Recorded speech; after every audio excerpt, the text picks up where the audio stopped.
إن الحمد لله الأكرم الذي خلق الإنسان وكرمه من البيان ما لم يعلم فسبحانه لا يحصى امتنانه ولا باللسان ولا بالقلم نشهد أن لا إله إلا الله وأن محمدا عبده ورسوله الذي أرسله بالحق بشيرا ونذيرا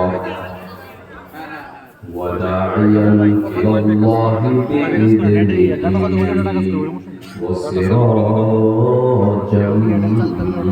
منيرا فقد قال الله تعالى في كلامه المجيد والفرقان الحميد أعوذ بالله من الشيطان الرجيم بسم الله الرحمن الرحيم أم تدخلوا الجنة ولما يأتكم مثل الذي خلوا من قبلكم مستهم البأساء والضراء وزلزلوا حتى يقول الرسول والذين آمنوا معه متى نصر الله ألا إن نصر الله قريب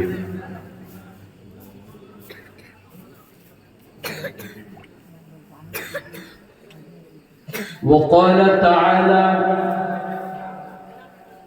إن الله وملائكته يصلون على النبي يا أيها الذين آمنوا صلوا عليه وسلموا تسليما اللهم صل على محمد وعلى آل محمد كما صليت على إبراهيم وعلى آل إبراهيم إنك حميد مجيد اللهم بارك على محمد وعلى آل محمد كما باركت على إبراهيم وعلى آل إبراهيم إنك حميد مجيد উপস্থিত বারাইপুর যুব সমাজ ও প্রবাসী পরিষদ আয়োজিত আজকের এই বার্ষিক তাফসীরুল কোরআন মাহফিল সম্মানীয় সভাপতি জনাব আলহাজ নুরুল ইসলাম সুরজ মাস্টার অবসরপ্রাপ্ত প্রাপ্ত সিনিয়র শিক্ষক কালীবাজার মাধ্যমিক বিদ্যালয় আল্লাহ তাআলা সম্মানিত সভাপতিকে কবুল করুন আমিন। আজকের মাহফিলের সম্মানিত প্রধান মেহমান হযরত মাওলানা মুফতি মুহাম্মদ আলী হাফিজাহুল্লাহ, ধর্মীয় আলোচক, বিশিষ্ট মিডিয়া ব্যক্তিত্ব, আল্লাহ তিনাকেও কবুল করুন আমিন। আজকের মাহফিলে উপস্থিত হয়েছেন, এতক্ষণ পর্যন্ত আলোচনা করেছেন হযরত মাওলানা মিজানুর রহমান, সিনিয়র শিক্ষক, ভুটুয়া শ্রীপুর ইসলামের দাখিল মাদ্রাসা, আল্লাহ তিনাকেও কবুল করুন আমিন। আলোচনা করেছেন হযরত মাওলানা আব্দুল কাদের সাহেব, খতিব, বারাইপুর জামে মসজিদ, আল্লাহ ভাইকে কবুল করুন আমিন। আজকের মাহফিলের প্রধান অতিথি হিসেবে উপস্থিত থাকার কথা ডাক্তার এম এ সত্তার, পরিচালক, কুমিল্লা টাওয়ার হসপিটাল, আল্লাহ তিনাকেও কবুল করুন আমিন। আজকের মাহফিলে উপস্থিত হয়েছেন গড়িয়া দক্ষিণ ইউনিয়নের কৃতি সন্তান, গণমানুষের নেতা জননেতা জনাব জাহাঙ্গীর আলম ভাই, আল্লাহ তিনাকে কবুল করুন আমিন। উপস্থিত সম্মানিত মুরব্বিয়ানে কেরাম, যুবক ভাইয়া, কচিকাচা মাসুম বাচ্চারা, পর্দার অন্তরালে আছে যারা আছেন আমার মা এবং বোনেরা, আমি সবাইকে আবারও সালাম জানাই, আসসালামু আলাইকুম ওয়া রাহমাতুল্লাহ। কেমন আছেন আপনারা?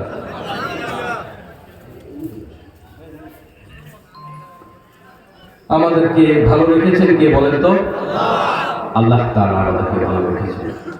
আল্লাহ তাআলা ভালো না রাখলে ভালো থাকার কোনো সুযোগ নাই। মানুষের বিপদ আসতে কোনো সময় লাগে? খুব ভালো আমল করতি এরকম সময় হঠাৎ করে বিপদের সংবাদ মানুষের আসে না? খুব খুশির সময় হঠাৎ বিপদের সংবাদ, একেবারে সকল আয়োজন মানে ব্যর্থ হয়ে যায়। বিবাহ শাদীর দিন সবাই উল্লাসে আছে, হঠাৎ করে খুব কাছের কোনো একজনকে আল্লাহ নিয়ে গেছে। তাহলে আনন্দে রাখা আর দুঃখে রাখা, ভালো থাকা, ভালো না থাকা, ভালো না রাখা, এই সব কিছুর মানে কে? যে আল্লাহ তাআলা আমাদেরকে ভালো রাখলেন, মাহফিলে আসার মতো বসার মতো সুযোগ দিলেন, তৌফিক দিলেন, সুস্থ রাখলেন। আমরা সবাই মিলে আল্লাহ পাকের দরবারে শুকরিয়া জানাই, সবাই বলি আলহামদুলিল্লাহ। আমার মুসলমান ভাই, আমি আপনাদের সম্মুখে কোরআনুল কারীমের এমন একটা আয়াত তেলাওয়াত করেছি যেখানে আল্লাহ তাআলা আমাদের চিন্তাধারা যে ভুল আছে সেই ভুলগুলো আল্লাহ পাক সংশোধন করে দিয়েছেন। আমার সামনে যারা বসে আছেন জান্নাতে যেতে চান না এরকম কোন লোক কি আছে? বলেন আছেন? নাই, সবাই জান্নাতে যেতে চায়। আপনারা তো যেতে চাইবেন, এটা খুব স্বাভাবিক। বরং আমাদের আশপাশে যারা হিন্দু ভাইরা আছে ওরা আপনাদের থেকে আরো বেশি স্বর্গে যেতে চায়। এই কারণে মরার সাথে সাথে দেখবেন ছবির নিচে লেখে স্বর্গীয় মত। আপনি দোয়া করতেছেন আপনার বাবা যেন স্বর্গে যায়, আর হিন্দু ভাই যে কয় যে আমার বাপ স্বর্গে অলরেডি চলে গেছে। কথা বুঝতে পারছেন? তাহলে স্বর্গে যাওয়ার চিন্তাধারা, আশা ভরসা মুসলমানদের নয়, কেবল সবারই আছে না নাই? যারা দাঁড়িয়ে আছেন দয়া করে একটু বসতে হবে। বসলে কথা বলতে শুনতে ভালো, হাঁটাহুটি করলে কথা বলা যায় না, শোনা যায় না। যেহেতু আমি এটা চিরাচরিত নিয়ম, আমি নির্দিষ্ট সময় ধরে কথা বলি নির্দিষ্ট বিষয়ের উপর, এজন্য চলাফেরা করলে, হাঁটাহুটা করলে আলোচনার বিষয় নষ্ট হবে। আর মাঝখানে কোনো দৃষ্টি আকর্ষণ নয়, মাত্র একেবারে 1 ঘন্টা, এর মধ্যে আমরা আর উঠা বসা করবো না। পারবো তো ইনশাআল্লাহ? বলছিলাম এমন একটা আয়াত তিলাওয়াত করেছি যে আয়াতের মধ্যে আল্লাহ তাআলা আমাদের চিন্তার ভ্রান্তিটা তুলে ধরছে। আমরা তো অনেক কিছুই ভাবি, মাঝে মাঝে ভাবি না?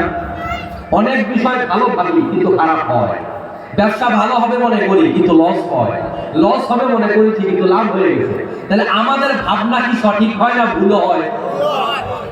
আমার মুসলমান ভাইয়েরা, আমাদের সবার জান্নাতে যাওয়ার আশা আছে, সবাই জান্নাতে যেতে চাই, কিন্তু জান্নাতে যাওয়ার ব্যাপারে আমাদের সবার ধারণা হলো দুনিয়ার সব মানুষ জাহান্নামে গেল, অন্তত আমি জাহান্নামে যাব না। কেউ নিজেকে জাহান্নামী এমনটা একজনেও ভাবে না। সবাই ভাবে যতই পাপ করি আল্লাহ কিন্তু মাফ করে দেবে। এরকম চিন্তা আমাদের সবার মাথায় আছে না নাই বলেন তো? যে যতই পাপ করি আল্লাহ কিন্তু মাফ করবে। জান্নাতের মালিক আল্লাহ, আল্লাহ তাআলা জান্নাত দেবেন, আল্লাহ জাহান্নাম দেবেন, আল্লাহ আমাদেরকে মাফ করে দেবেন। এমন চিন্তা নিয়ে আমরা অন্যায় করি, অপরাধ করি, নেক আমল করি, ভালো কাজ করি, মন্দ কাজ করি, দিন শেষে আশা ভরসা নিয়ে বসে আছি যে আল্লাহ আমাদের জান্নাত দিবে। ও মুসলমান ভাই, আল্লাহ তাআলা এবার আমাদেরকে প্রশ্ন করতেছে, ও দুনিয়ার মানুষেরা, আম হাসিবতুম আন তাদখুলুল জান্নাতা, তোমরা কি মনে করছো জান্নাতে যেতে চাইলে যাওয়া যায়? এমনি এমনি তোমরা জান্নাতে চলে যাবে? আল্লাহ তাআলা যদি এমন প্রশ্ন আমাদেরকে করে, তাহলে একটু চিন্তা ভাবনা করা, একটু নড়ে চড়ে বসা, একটু চিন্তাটা পরিবর্তন করার দরকার আছে না নাই? আল্লাহ বলতেছে, হাসিবান নাসু আইয়ুতরাকু ওয়া ইয়াকুলু আমান্না। অন্য আয়াতের মধ্যে আল্লাহ তাআলা বললেন, তোমরা কি মনে করো, মানুষ কি মনে করে ঈমান এনেছি এতটুকু বললেই আল্লাহ ছেড়ে দেবে? এই সমাজের বহু মানুষ এমন চিন্তা নিয়ে বসে আছে, ঈমান যেহেতু আছে জান্নাতে যাব, নামাজ না পড়লে কি হয়েছে, ঈমান কিন্তু ঠিক আছে, কোরবানি দেই না ঈমান ঠিক আছে, মিছা কথা কয় ঈমান ঠিক আছে। এরকম চিন্তাধারার মানুষ সমাজে আছে কিনা? তারা তো মনে করে জান্নাতে চলেই যাব, কোনো নেক আমল নাই, কোনো চিন্তা ভাবনা নাই, কোনো ধরনের ভালো কাজের তোয়াক্কা নাই, কিন্তু মনে করে জান্নাতে যাব। আল্লাহ আমাদের চিন্তাধারার ভুল এটা প্রমাণ করার জন্য প্রশ্ন আকারে কথাটা বলছেন, মানুষ কি মনে করে এমনে এমনে ছেড়ে দেব? গভীর মনোযোগ ছাড়া কোরআনের কথা বোঝা যায় না। আপনি কারো কাছে টাকা পাবেন, একবার, দুইবার, তিনবার, চারবার আপনি তার কাছে টাকা চাইলেন, টাকা আপনার দিল না। আপনি তাকে ধমক দিলেন, তারপরেও টাকা দিল না।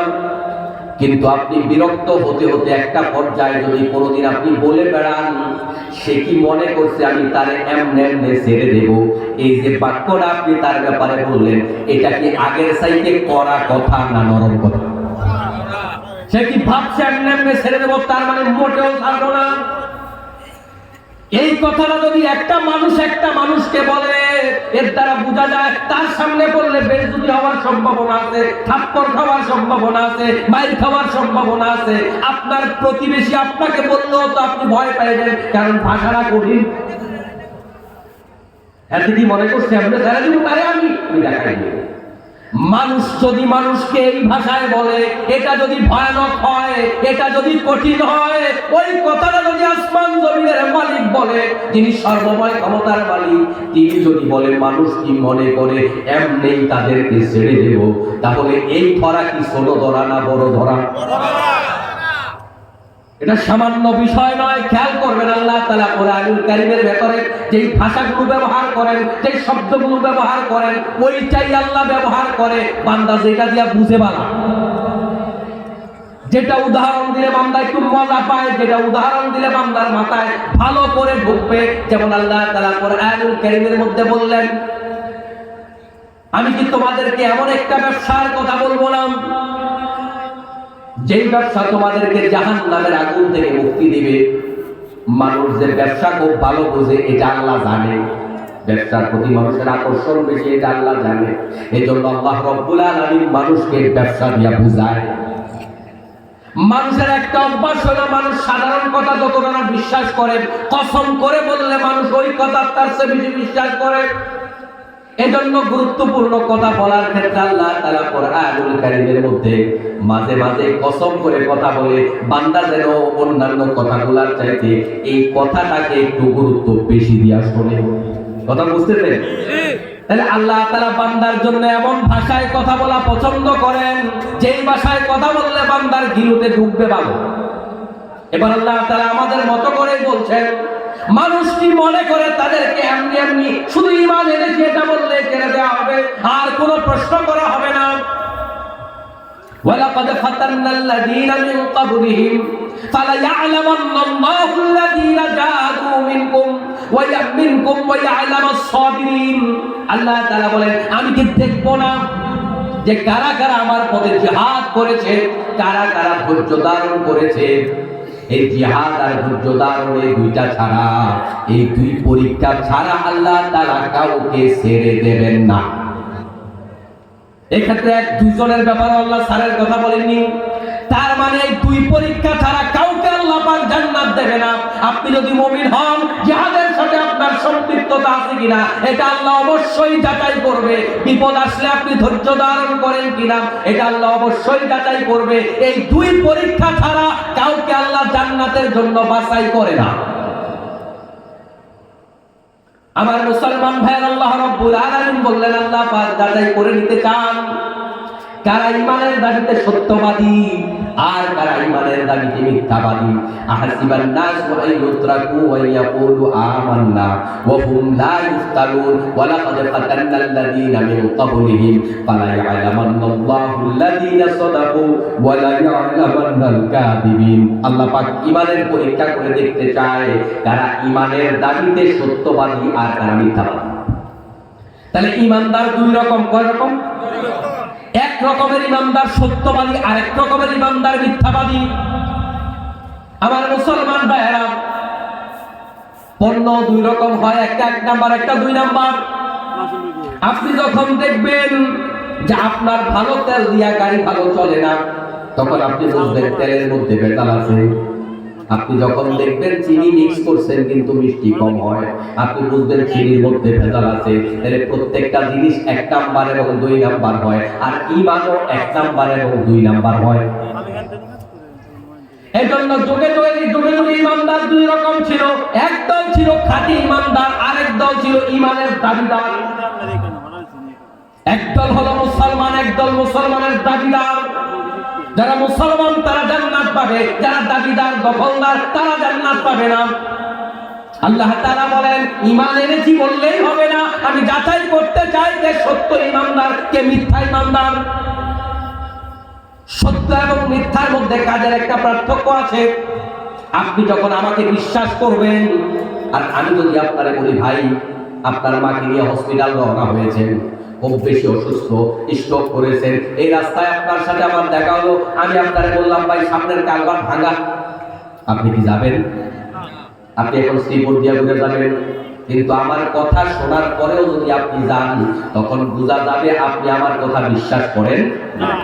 তাহলে বিশ্বাস করলে কাজের পরিবর্তন হয়, বিশ্বাস করলে রাস্তা বদলাবেন, বিশ্বাস না করলে রাস্তা বদলাবেন না। তাহলে বিশ্বাসের সাথে কাজের পরিবর্তন আছে না নাই? তো আপনি ইমানদার, ঈমান আনছি এটা বললেই তো হবে না। আল্লাহ বলে আমি যাচাই করব কোনটা সত্য ঈমানদার, কোনটা মিথ্যা ঈমানদার। যাচাই বাছাই করা ছাড়া হবে না। কারণ এই দুনিয়াতে আল্লাহ তাআলা আমাদেরকে পাঠিয়েছে কেবল যাচাই করার জন্য, বাছাই করার জন্য। আল্লাযী খালাকাল মাউতা ওয়াল হায়াতা লিয়াবলুয়াকুম আইয়ুকুম আহসানু আমালা। আল্লাহ মওত দিয়েছে আমাদেরকে, জীবন দিয়েছে, দেখতে চায় তার আমলটা সবচাইতে সুন্দর। আমার মুসলমান ভাইরা, তাহলে আল্লাহ আমাদেরকে যাচাই করার জন্য জমিনে পাঠাইছে, তিনি আমাদেরকে অবশ্যই যাচাই করবেন। যাচাই ছাড়া আল্লাহ পাক কাউকে জান্নাত দেবে না। কেন জান্নাত দেবে না?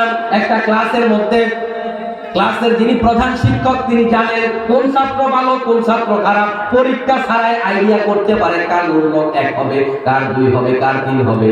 কিন্তু পরীক্ষা ছাড়া 1 2 3 নির্ধারণ হয় না। তার কারণ হলো যদি পরীক্ষা ছাড়া কাউকে রোল 1 দিয়া দেয়, 10 নাম্বার ছাত্র যে সেও দাবি করতে পারে যে স্যার পরীক্ষা নিয়ে দেখলেন না, পরীক্ষা নিলে হয়তো আমি 1 হইতাম।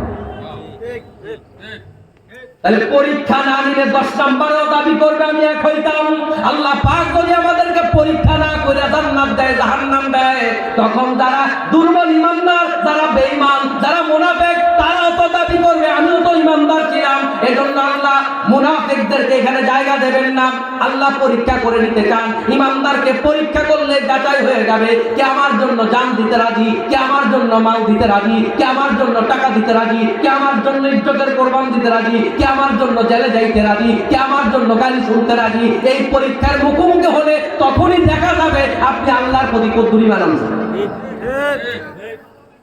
আমার সামনে যারা বসে আছেন ঈমান নাই কার? সবারই তো ঈমান আছে।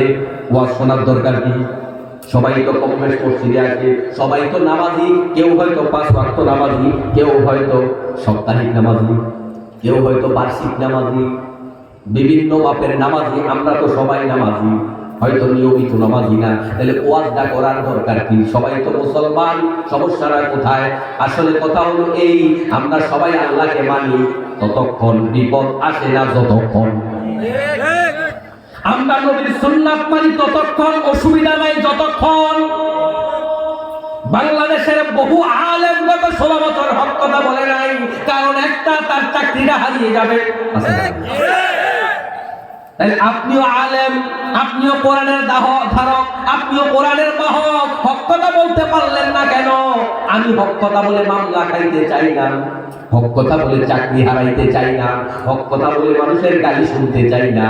এই জন্য আপনি হক কথা বলেন নাই। আপনি গালি শুনবার পরেও যদি হক কথা বলেন, কষ্ট পাওয়ার পরেও যদি হক কথা বলেন, তখন প্রমাণ হবে ওই চাকরির চাইতে, কমিটির গোলামি করার চাইতে আল্লাহর ভালোবাসা আপনার কাছে দামি।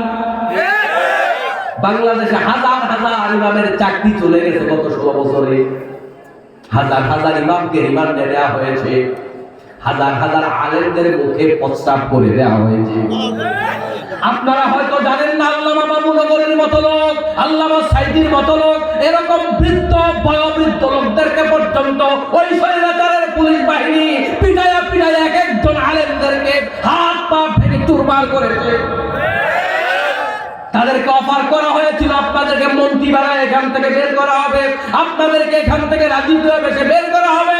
কওমি মাদ্রাসার অনেকগুলা বড় আলেম, হেফাজতের অনেকগুলা বড় আলেম, আর অনেকগুলা ইসলামী দলের বড় বড় আলেম, অনেকে এরকম তাদের ফাঁদে পাও দিয়ে তাদের কাছে সারেন্ডার নিজেকে করে এরপরে সেখান থেকে জামিন নিয়ে মুক্তি পাইছে।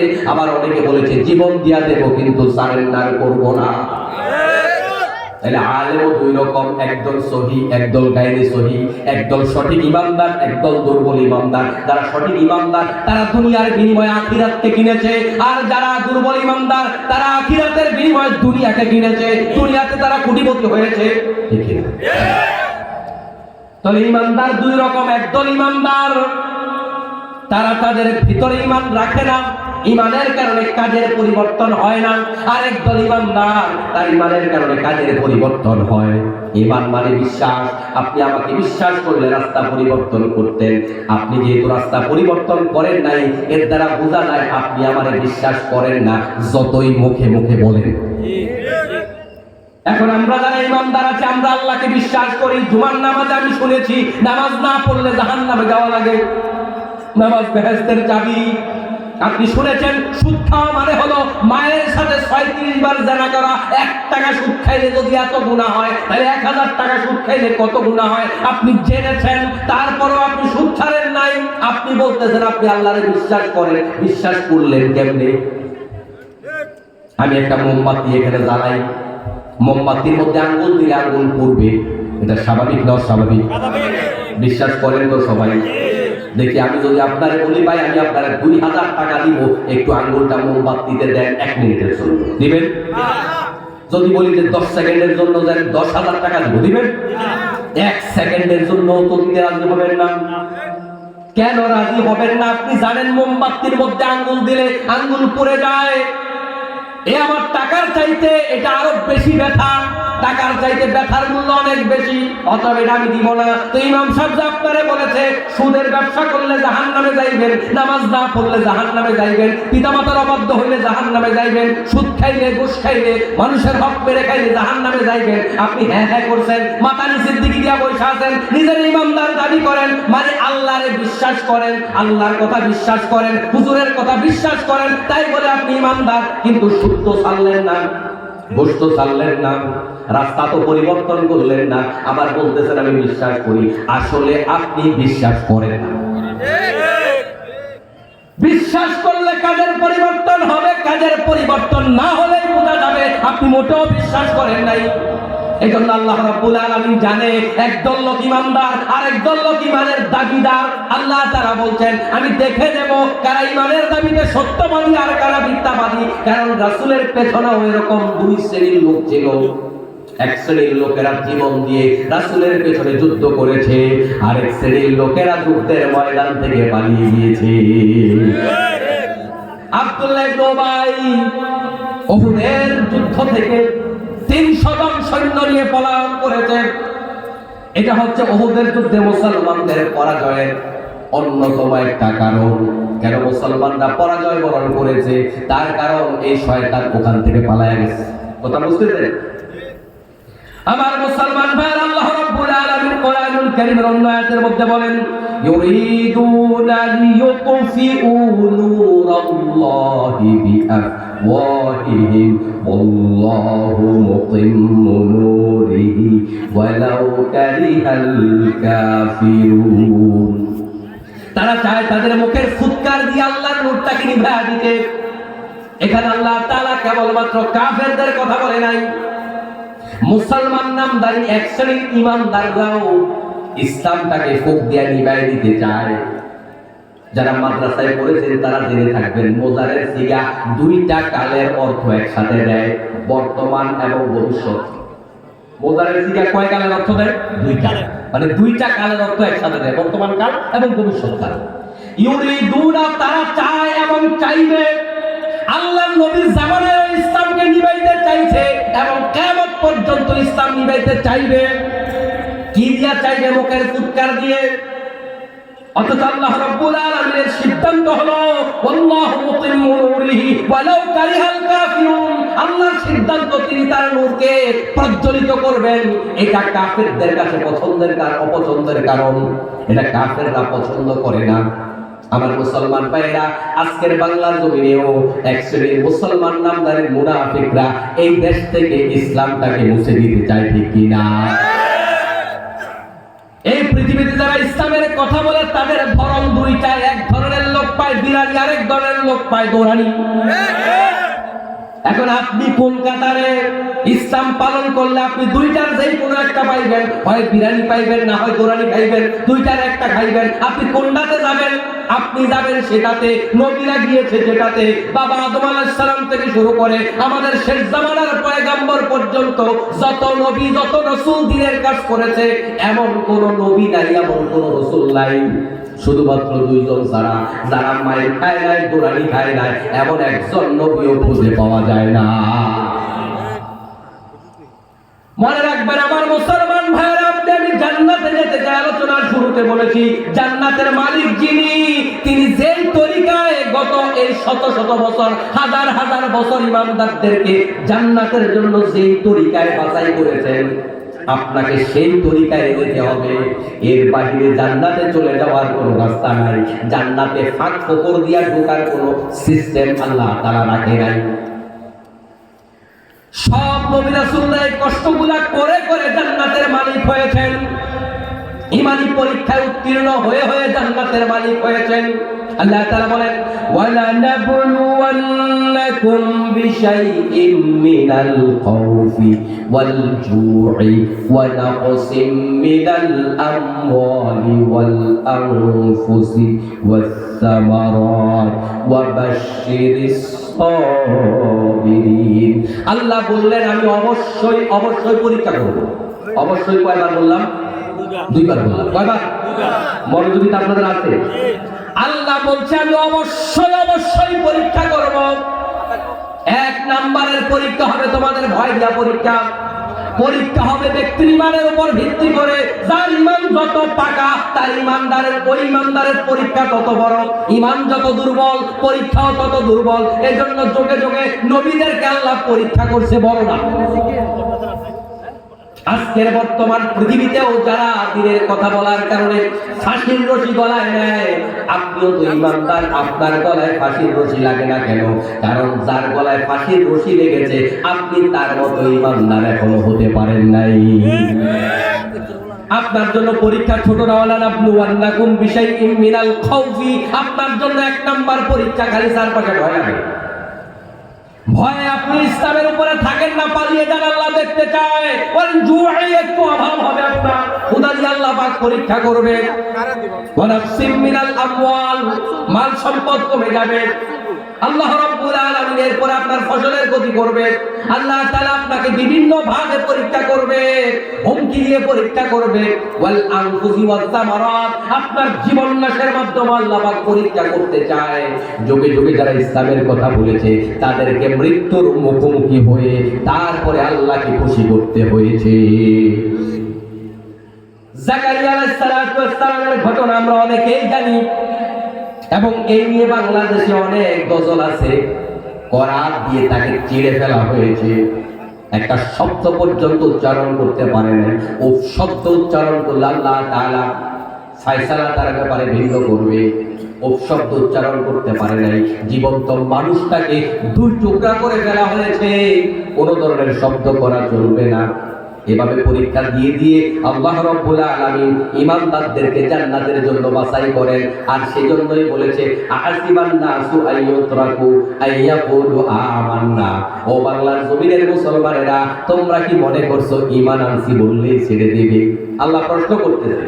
তাহলে আমরা মনে করি কি করি না? করি তো, মনে তো করি, নামাজ তো পড়ি, রোজা তো রাখি, জান্নাতে তো যাবই, এই চিন্তা নিয়েই তো বসে আছি। এখনো আমার কোনো বিপদ মুসিবত আসলো না, কোনো কষ্ট আমার জন্য আসলো না, কোনো হুমকি দামকি আসলো না। তো কেন আসলো না? এখন আপনি বলতে পারেন হুজুর তো নাই, কি করব? আচ্ছা আপনি বলেন তো দেখি, আপনি ডাক্তারের কাছে গেলেন, আপনি বললেন ডাক্তার সাহেব আমার জ্বর, ডাক্তার হাত দিয়া থেকে সাপের মতো ঠান্ডা। জ্বর হইলে কি গাও ঠান্ডা থাকে? জ্বর যদি হয় শরীর গরম হবেই। আপনি যাবেন কক্সবাজার, যাওয়ার পথে আপনি কর্ণফুলী সেতুটা পাইলেন না। এখন আপনি বলেন দেখি, আসলে আপনি কক্সবাজার গেছেন? যদি যাইয়া থাকেন, কর্ণফুলী সেতু অবশ্যই পড়বে। আপনি গেলেন ঢাকায়, যাওয়ার পথে আপনি ওই যে গোমতী সেতুও পাইলেন না, কাশপুরও পাইলেন না, মেঘটাও পাইলেন না। গাড়ির থেকে ড্রাইভার আপনারা নামায়া দিল। এখন আপনি বলেন ঢাকা গেছেন? ঢাকা গেছেন? আপনি মোটেও ঢাকা যান নাই।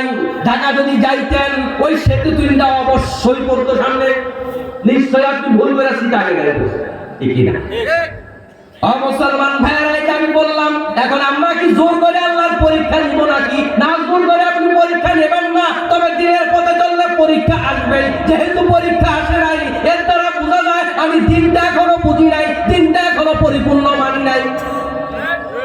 কিন্তু আমাদের সমাজের বহু লোক মনে করে আমরা তো ভালো ভালো দিনের কাজ করি, আমরা বুঝি ভালো, দাওয়াত দিতে পারি ভালো, এই জন্য বিপদ আসে না। আমরা নরম কথা বলি, এই জন্য বিপদ আসে না। আমরা নবীওয়ালা কাম করি, এই জন্য বিপদ আসে না। আপনার ধারণা ভুল, আপনার ভাষা নবীর চাইতে সুন্দর নয়, আপনার দাওয়াত দানের পদ্ধতি নবীর চাইতে উত্তম নয়। নবী দাওয়াত দেওয়ার কারণে যদি মাইর খাইতে পারে, তাহলে আপনি দেওয়ার কারণে মাইর আসার সম্ভাবনা আছে। নাকি শয়তান সব মারা গেছে? শয়তানি সব মারা গেছে, যে কোনো শত্রু নাই, এটা মনে করবার কোনো কারণ নাই। তাহলে বুঝতে হবে আমার যেহেতু সামনে ব্রিজ তিনটা পড়ে নাই, আমি ঢাকার গাড়িতে উঠি নাই, আমার জন্য যেহেতু বড় মুসিবত আসে নাই, আমি অবশ্যই দিনের সঠিক পথে নাই। বরং এদেশের ম্যাক্সিমাম মানুষ তো সেলফিশ, খালি নিজে বাঁচো। আল্লাহ তাআলা বলেন কু আনফুসিকুম ওয়া আহলিকুম নারা, নিজে বাঁচো, সমাজকে বাঁচাও, সবাইকে বাঁচাও। কিন্তু সমাজের ম্যাক্সিমাম মানুষ নিজে ভালো, আমি ভালো খাবো, আমি ভালো চলবো, নিজেই নামাজ পড়বো, নিজেই পর্দা করবো, পরিবার ঠিক রাখবো, সমাজে অন্যায় হয়, অপরাধ হয়, কোনো কথা কয় না, ঠিক না? কয় আরেকজনে যা ওদের তা করুক, আমার কিচ্ছু আসে যায় না। অথচ আল্লাহর নবী সাল্লাল্লাহু আলাইহি ওয়াসাল্লাম বলেন মান রাআ মিনকুম মুনকারান ফালইয়ুগাইয়িরহু বিয়াদিহি, অন্যায় দেখলে হাত দিয়া বাধা দাও। ফামান লাম ইয়াস্তাতি ফাবিলিসানি, যদি হাত দ্বারা বাধা দেওয়ার ক্ষমতা না থাকে তাহলে তুমি মুখ দিয়া বাধা দাও। ফামান লাম ইয়াস্তাতি ফাবিকলবিহি, যদি মুখ দিয়া বাধা দেওয়ার ক্ষমতাও না থাকে তাহলে অন্তর দিয়া পরিকল্পনা করো যেন এটা ভবিষ্যতে বাধা দেয়। কিন্তু আমাদের বাংলাদেশে এই হাদিসের অনুবাদ করে অন্তর দিয়া ঘৃণা করো, অথচ হাদিসের ভিতরে ঘৃণা নামক শব্দটাই নাই। তো আমরা হাদিস ওইটা নিয়ে সবাই বসে আছি, হাদিস এটা নিয়ে সবাই বসে আছি, ঘৃণা নিয়ে বসে আছি সবাই। ও মুসলমান ভাইরা, মনে রাখবেন হাসরের মাঠে বিচার ফয়সালার পরে আপনি যে জান্নাতি হবেন, জান্নাতে যাবেন, আপনি যে ফুলসিরাত পাড়ি দেবেন, আপনার ঈমানের তেজ যত বেশি, ফুলসিরাত পার হওয়ার গতি তত বেশি হবে। আপনার যদি ঈমানের তেজ কম থাকে, ফুলসিরাত আপনি পার হতে পারবেন না। এই জন্য কেউ বিদ্যুতের গতিতে পার হবে, কেউ ঘোড়ার গতিতে পার হবে, কেউ হাঁটার গতিতে পার হবে, কেউ হামাগুড়ি দিয়া ফুলসিরাত পার হবে। ঈমানের পাওয়ারের উপরে আপনার ফুলসিরাত পার হওয়াটা নির্ভর করবে। আমার মুসলমান ভাইয়েরা, এই যে অন্যায় দেখলে বাধা দিতে হবে, এই চিন্তা আমাদের মাথায় এখন নাই। কারণ বাধা দিলে বিপদ আসার সম্ভাবনা আছে না নাই? এই এক নাম্বারে আমরা নিজেদেরকে গুটিয়ে নিয়েছি। সমাজে যত অন্যায় অপরাধ চলে, এগুলার জন্য অন্যায়কারীরা যতটা না দায়ী, তার চাইতে আমরা বেশি দায়ী। একজন লোক হাজী সাহেব মানুষ, সারাক্ষণ মাথায় হাজী পাগড়ি দিয়া থাকে, মসজিদে 5 ওয়াক্ত নামাজে জামাতে আদায় শরীক হয়ে যায়, মাথা নিচের দিকে দিয়া মসজিদে যায়, ডানেও তাকায় না, বাঁয়েও তাকায় না। এই সমাজের লোকজন মনে করে তার চাইতে বড় আল্লাহর ওলি আর কেউ নাই। অথচ তার ডানে অন্যায় হয়, বাঁয়ে অন্যায় হয়, উনি যদি বাধা দিত অন্যায়গুলো হতো না। আপনি যারা আল্লাহর ওলি ভাবছেন, আপনার সংজ্ঞায়ন করাটাই ভুল, আপনার চিন্তাটাই ভুল, আপনার সংজ্ঞাটাই ভুল। অন্যায় কাজে বাধা না দিয়ে আল্লাহ ওয়ালা হওয়া যায় না, অন্যায় কাজে বাধা না দিয়ে আল্লাহর প্রিয় হওয়া যায় না। এজন্য প্রত্যেকটা নবীর মিশন ছিল দুইটা, তা'মুরুনা বিল মা'রুফি ওয়া তানহাউনা আনিল মুনকার। সৎ কাজে আদেশ করো, অসৎ কাজে বাধা দাও। এই আয়াতটাই হলো মূল কথা। এই আয়াতের মধ্যে আল্লাহ তাআলা আমাদেরকে যে দুইটা কথা বলেছেন, আসলে আমরা একটা ধরছি, একটা ধরি নাই। এজন্য দিনের হাজার কাজ করি, আমাদের কোনো বাধা নাই।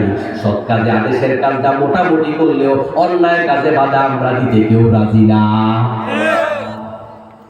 আমার মুসলমান ভাইয়ের এখানে বিদ্যুৎ চালিত যে যন্ত্রপাতিগুলো চলছে আমাদের চোখের সামনে, এই বিদ্যুৎ দিয়া কনভার্টার চলে, এই বিদ্যুৎ দিয়া বড় বড় যন্ত্রপাতি চলে। কিন্তু এই বিদ্যুতের দুইটা দিক আছে না নাই? একটা পজিটিভ, একটা নেগেটিভ।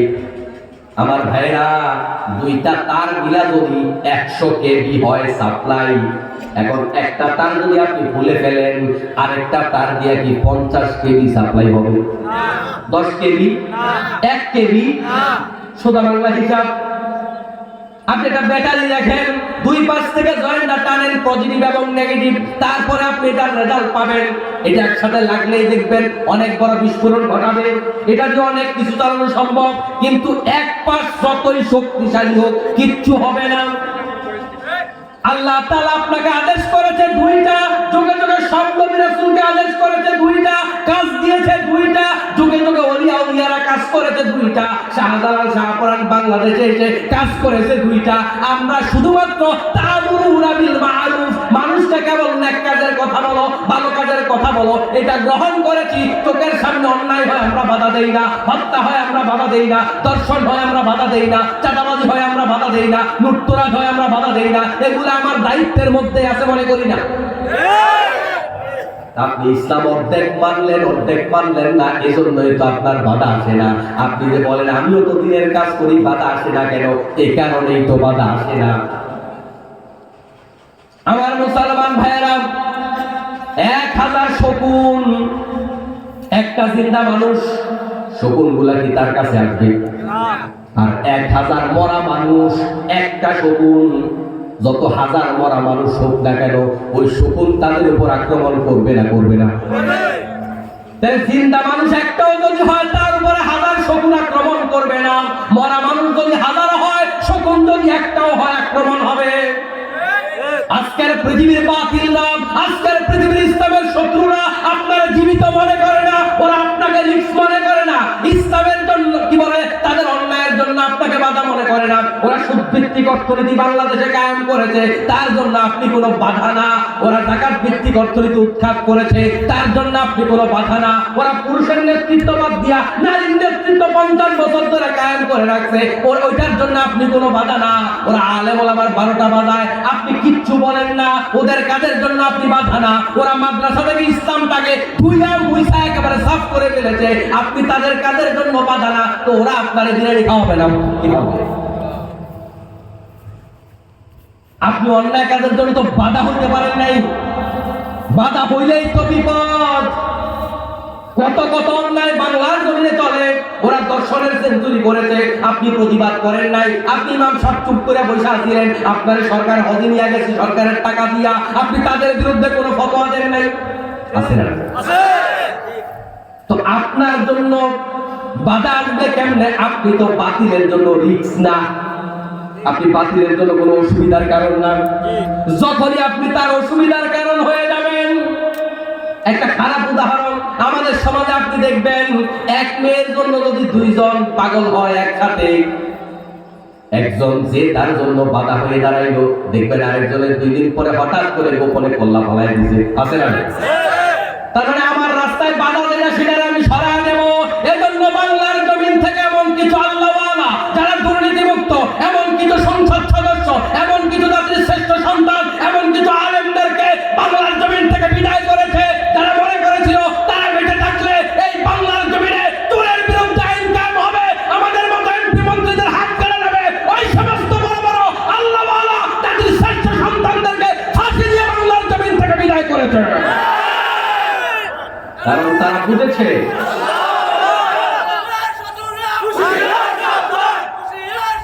আমার মুসলমান ভাইরা, তারা বুঝেছে যে এরা যেটা করতে চায় এটা যদি করে তাহলে আমাদের খবর আছে। কথা বুঝতে পেরেছে? আমার মুসলমান ভাইরা, আবু জাহেল জানতো আল্লাহর নবী যে আসল নবী। আবু লাহাব, উতবা সাহেবা, মক্কার কাফেররা যারা আল্লাহর নবীকে সারা দিন রাজনৈতিক বক্তব্য দিয়ে গালিগালাজ করত, ওরা সারা রাত ধরে আল্লাহর নবীর তেলাওয়াত শুনতো। আপনি কি মনে করেন ওরা কি জানে না আমাদের নবী যে আল্লাহর নবী, আমাদের নবী যে সঠিক নবী? তারা কি জানে না? জানে, কিন্তু মানে না কেন? মানে না তাদের স্বার্থের কারণে, স্বার্থের কারণে মানে না। আপনি কি মনে করেন এই যে বর্তমান বাংলাদেশের বিভিন্ন রাজনৈতিক দলগুলো আছে, সবাই মুসলমান, এখানে কোন দলের প্রধান হিন্দু নাই, সব দলের প্রধান মুসলমান, সেকেন্ড পারসন মুসলমান, থার্ড পারসন মুসলমান। এদেশের সব বিচারপতিরা দেখেন আপনি, একজন ছাড়া সবাই মুসলমান ছিল। এদেশের সব রাষ্ট্রপতি আপনি খোঁজেন, সব মুসলমান। এদেশের প্রধানমন্ত্রী খোঁজেন, সব মুসলমান। সেনা প্রধান খোঁজেন, সব ঘরে মুসলমান। কিন্তু আপনি তাদের সামনে শুধু বইলা দেখেন, সৃষ্টি যার আইন চলবে তার, দেখবেন সবাই ঠিক আছে। সমস্যা কি? আমি তো আমার আল্লাহর কথা বলি নাই, আমি যে আল্লাহর কথা বলেছি ওটা তো আপনার আল্লাহ। আমি যে নবীর আদর্শের কথা বলেছি ওটা তো আপনার নবী। আপনি খেপলেন কেন? আপনিও তো দাঁড়ায় কিয়াম করে নবীকে সালাম দেন। এখন নবীর কথা বলাতে আপনি খেপলেন কেন? তারাও আল্লাহর বিধান যে এটা জানে, আল্লাহর বিধান যে এটা মানে, কিন্তু সমাজে বাস্তবায়ন করতে দেয় না। কারণ হলো যে পরিমাণ দুর্নীতি করছি, হুজুররা এখন যে ওয়াজের মাধ্যমে মানুষকে যেভাবে সচেতন করা শুরু করেছে, জনগণকে সাথে নিয়ে যদি বাংলাদেশের এই আইন পরিবর্তন করে দেয়, চোর ধরে জেলখানায় নয়, বরং চোর ধরে ধরে হাত কেটে দাও, আস-সারিকু ওয়াস-সারিকাতু ফাকতাউ আইদিয়াহুমা, এটা যদি কোনোভাবে হুজুররা মোল্লারা বাংলার জমিনে বাস্তবায়ন করতে পারে, তাহলে আমাদের হাত থাকবে না। এজন্যই জেনে বুঝে বাংলাদেশের মুসলমান নামদারি মুনাফিকরা আল্লাহ আইনের বিরোধিতা করে। কিন্তু আপনি তো এই ওয়াজ করতেও রাজি না, শুনতেও রাজি না। আপনি খালি সকাল থেকে সন্ধ্যা পর্যন্ত কখন সুবহানাল্লাহ বললে সওয়াব, কখন আলহামদুলিল্লাহ বললে সওয়াব, কখন আল্লাহু আকবার বললে সওয়াব। মসজিদে ঢোকার আদব কোনটা, বের হওয়ার আদব কোনটা, হজ করার আদব কোনটা, যাকাত দেওয়ার আদব কোনটা? আপনি আদব কায়দা নিয়ে পড়ে আছেন। আল্লাহর নবী যদি খালি আদব কায়দা নিয়ে পড়ে থাকতো, তাহলে আবু জাহেল কইতো, বাতিজা মুহাম্মদ কয় ট্রাক টাইলস লাগবে, সব দিয়ে আমি দিব, তুমি ইমামতি করো। এবং আল্লাহর নবীর কাছে প্রস্তাব কিন্তু গেছেও, প্রস্তাব যায় না এমন না। বিভিন্ন সময় হ্যাচিং হয়েছে, বাড়াবাড়ি হয়েছে, ঝগড়া হয়েছে, আল্লাহর নবীর উপর টর্চার হয়েছে, নির্যাতন হয়েছে। বিভিন্ন সময় বিভিন্ন ভাবে প্রস্তাবনা দিয়েছে। বাড়িতে গিয়ে একটু সূরা কাফিরুনের সারে নজুলটা পড়া দেখেন। আল্লাহর নবীর কাছে প্রস্তাব দিল, ও মুহাম্মদ, অনেক তো বাড়াবাড়ি হলো, এবার আসো আমরা একটু এক হয়ে যাই। তুমি ফেব্রুয়ারি মাসে আমাদের পূজা করো, আমরা মার্চ মাসে তোমাদের রোজা রাখবো। এপ্রিল মাসে তুমি কোরবানি দাও, আমাদের সাথে পূজা করো, তারপরে মে মাসে গিয়ে আমরা কোরবানি দিব, অসুবিধা নাই। আল্লাহর নবীর কাছে প্রস্তাব দিল, তুমি আমাদেরটা মানো, আমরা তোমাদেরটা মানি, সমান সমান, আমাদের মধ্যে আর মারামারি নাই, ঝগড়াঝাটি নাই। আল্লাহর নবী সাল্লাল্লাহু আলাইহি ওয়াসাল্লাম তাদের এই প্রস্তাবগুলো গ্রহণ করলেন না। লাকুম দীনুকুম ওয়ালিয়া দীন, তোমাদের তালুয়া তোমরা থাকো, আমার তালুয়া আমি আছি। এই যে প্রস্তাবটা নবীর কাছে দিল, এর দ্বারা বোঝা যায় নামাজ নিয়ে তাদের কোনো অ্যালার্জি নাই, রোজা নিয়ে অ্যালার্জি নাই। হজ তো তারা নিজেরাই করতো। আবু জাহেল তো নিজেই একজন হাজি সাহেব। কথা বুঝলেন? আবু জাহেল কি হজ করে নাই? করছে তো, কাপড় খুলে করছে তো। আমার মুসলমান ভাইরা, তাহলে যুগে যুগে কাফের বেঈমানদের সাথে যে দ্বন্দ্বটা নবীদের ছিল, আমাদের নবীর সাথে আবু জাহেলের দ্বন্দ্ব ছিল। দ্বন্দ্বটা কিসের দ্বন্দ্ব ছিল? নামাজের দ্বন্দ্ব ছিল, রোজার দ্বন্দ্ব ছিল, হজ যাকাতের দ্বন্দ্ব না। এগুলা তো তারা রাজি ছিল। আপনি বাড়ি গিয়ে সূরা কাফিরুন পড়ে দেখেন, তারা তো এগুলা করতে রাজি হয়েছে, প্রস্তাবও দিছে যে আমরাও তোমাদেরটা মানি, তুমিও আমাদেরটা মানো। তাহলে ঝগড়া হইল কেন? এত যুদ্ধ হইল কেন? এটার জন্য আমি প্রায় মাহফিলে একটা ঘটনা বলি। আমাদের বাংলাদেশের মানুষের চিন্তার করার এই ঘটনার মধ্যে রয়েছে ইসলামের বুঝ, সঠিক চিন্তা এই ঘটনার ভিতরে রয়েছে। আবু জাহেলের একেবারে কাছের মানুষ আখনাস ইবনে সুরাই আবু জাহেলকে কয়, নেতাজি মুহাম্মদের ব্যাপারে আপনার কি ধারণা, আপনি কি ধারণা পোষণ করেন? আখনাস ইবনে সুরাই প্রথমে তাকে অস্বীকৃতি জানালো কথা বলতে, পরবর্তীতে যখন বলল আমি আর আপনি ছাড়া কেউ নাই বলেন, তখন আখনাস ইবনে সুরাইকে আবু জাহেল বলল, আমার ভাতিজা মুহাম্মদের যে চমৎকার চরিত্র, সে যে আল্লাহর নবী, এতে কোনো সন্দেহ নাই। সুবহানাল্লাহ বলতে চান আবু জাহেল।